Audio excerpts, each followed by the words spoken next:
हर सन्यासी, खास तौर पे पुरुषों की बात कर रहा हूं, हर सन्यासी किसी ना किसी स्त्री का साथ चाहता है। ओशो का हर सन्यासी, लेकिन बिना शादी के, क्योंकि ये सिखाया गया ना, सन्यासी तो शादी करता नहीं, और सिर्फ शादी के नहीं, जिम्मेदारी भी नहीं निभाना चाहता। ये इतना ज्यादा भ्रष्ट करने वाला कारण है तुम्हें। ओशो ने जब कहा था, तो ओशो ने कहा था दो स्वतंत्र चेतनाओं का मिलन। दो स्वतंत्र चेतनाएं। अच्छा, स्वतंत्र चेतना का क्या अर्थ है? स्वतंत्र चेतना का अर्थ, अगर दो चेतनाओं की स्वतंत्र चेतना दो संभोग के लिए मिले, संभोग का मतलब बराबर का भोग,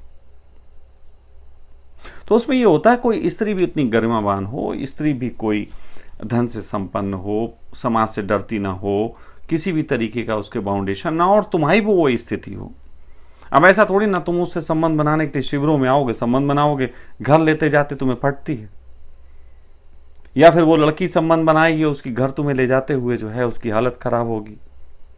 ये कहीं बराबर के लोग हुए, ये कहीं स्वतंत्र चेतनाओं का मिलन हुआ। दो स्वतंत्र चेतनाओं का मिलन तो इस तरीके से होता है कि अगर आपको किसी स्त्री का साथ चाहिए या स्त्री को पुरुष का साथ चाहिए, तो दोनों लोग अगर मिलते हैं और उनमें किसी के अंदर कोई कमी है, तो तुम्हारा प्रेम उसकी कमी को भरे। तुम किसी स्त्री से प्रेम करते हो और वो स्त्री वो तुम्हें घर छोड़ के तुम्हारे पास नहीं आ सकती, अभी नहीं रह सकती, क्योंकि अभी कारण है भय के, तो उस स्त्री के अंदर वो भय के कारण मिटे, ये तो तुम्हारे प्रेम की गरिमा हुई। लेकिन इसको मक्कारी का उपयोग किया गया, इसका मक्कारी का उपयोग किया गया। लोग झंझट में नहीं पड़ना चाहते। लोग इस शिविर में मिले, फिर उस शिविर में मिल लेंगे, ये चल रहा है। या चोरी छुपे। असल में ऐसे लोगों को हमारे समाज में हरामी टाइप का कहा जाता है। हरामी टाइप का। ये वो हरामीपना है। हरामी शब्द का मतलब समझते हैं? ये भी क्लियर कर दें। हरामी का मतलब होता है जिसके दो बाप होते हैं। लेकिन अध्यात्म में जब हरामी किसी के लिए मैं कह रहा हूं, तो ये तो निश्चित बात है, किसी के दो बाप तो हो नहीं सकते। लेकिन डिवाइडिंग माइंड है, ये दो बाप है। एक कह रहा है ये करो, दूसरा कह रहा है ये करो, ये दो बाप हो गए। तो ऐसे हरामी लोग जो हैं, स्त्रियों को एक कहीं ना कहीं ये छल रहे हैं। मैं इनको लिए बोलता हूं, आप हो सकता है मेरे लिए बहुत सारे लोग बोलते हैं, लेकिन मैंने किसी स्त्री को छला नहीं। मेरी पूरी राम कहानी पिछले 9-10 साल से सारे फेसबुक पे है। मैं कैसा हूँ, दुष्ट हूँ, मेरे साथ कौन स्त्री रह रही है, कौन नहीं रह रही है, कौन आई कौन चली गई, मेरी बेटी की शादी कब है, मैं कितनी उम्र का हूँ, मेरी बेटी कितनी उम्र की है, मेरी पत्नी के साथ में कैसा, मैं सब कुछ है। और मुझ पे तुम कहते हो छल कर रहा हूं। मैंने कभी छल नहीं किया, मैंने स्पष्ट रखा।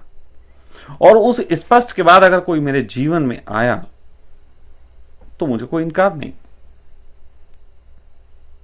लेकिन आने से पहले भी ये स्पष्ट कर दिया कि कोई लंबे चौड़े वादे नहीं है। तू चाहे तो जा सकती है मेरा हाथ छोड़ के कहीं भी, तेरे हाथ में मेरा हाथ है, जंजीर तो नहीं। जंजीरों वाले रिश्ते नहीं बनाए। लेकिन निश्चित ही अगर किसी के अंदर कोई कमी है, किसी के अंदर कहीं पे कोई साहस का कमी पाता हूं, तो वहां पे मैं सहयोग देने के लिए खड़ा हूं। मैं दिव्या को उसके घर बॉम्बे से लेके आया था। ये बात मैं लेके आने से पहले पोस्ट डाल के लाया था कि मैं जा रहा हूं। पहले वो आने के लिए निकली थी, लेकिन फिर घर वालों ने उसको कैद कर लिया, तो उसको मुझे लेने जाना पड़ेगा। तो ये है मेरा धन। मैं स्त्री के प्रति इतना सम्मान से भरा हुआ हूं कि मैं उसका उस ढंग का अपमान नहीं कर सकता जिस ढंग का अपमान तुम करने की सोचते हो। हाँ, ये बात तो अलग है कि अगर वो कहीं पे भटक रही है तो मैं थप्पड़ भी मार सकता हूं, और वो भी चालाकी नहीं होगी कि कमरे में थप्पड़ मारा और बाहर कहा कि बिल्कुल ऐसे बन के निकलना कि सब कुछ ठीक चल रहा, नहीं, तो सबके सामने ही पड़ेगा। बहुत मुश्किल पड़ेगा तुम्हें समझना। ये स्त्री का सम्मान तुम्हें नजर नहीं आ सकता। तुम्हें स्त्री का सम्मान तो जगत में वो नजर आता है, जबकि बहुत सी स्त्रियां देख रही होंगी, वो कहेंगी सबके सामने थप्पड़, अरे अकेले में मार लेते। लेकिन अगर तुम किसी पुरुष से ये मांग करती हो कि कभी मारना तो अकेले में मार लेना, सबके सामने मत मारना, इसका मतलब है तुम उस पुरुष को चालू बना रही हो। वो अब बहुत से काम तुमसे छुपा के करेगा, और यही चल रहा है। मैं कम से कम कह सकता हूं, वफादार तो नहीं हूं, क्योंकि वफादार कुत्ते होते हैं, लेकिन धोखेबाज नहीं हूं, झूठा नहीं हूं।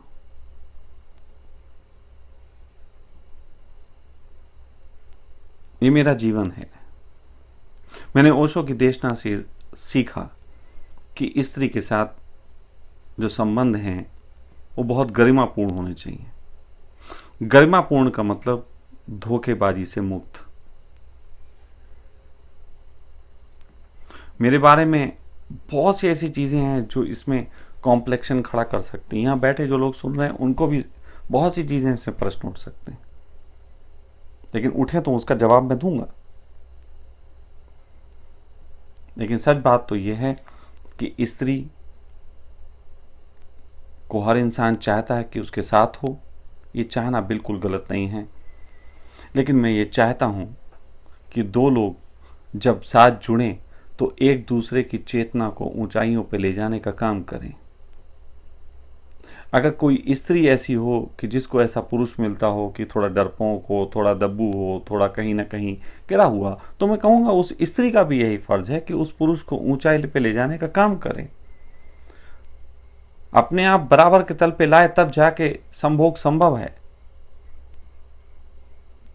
लेकिन अगर बराबर के तल पे ना ला पाए तो फिर तो जो होगा वो बलात्कार ही होगा। मैं सच बताऊं तो बात यह कि अगर मैं किसी स्त्री को अपने समकक्ष ना पाऊं तो मैं उसके साथ सो भी नहीं सकता। असंभव है मेरे लिए। जब जब मैं ये पाता हूं कि कोई चीज है जो गिर गई है,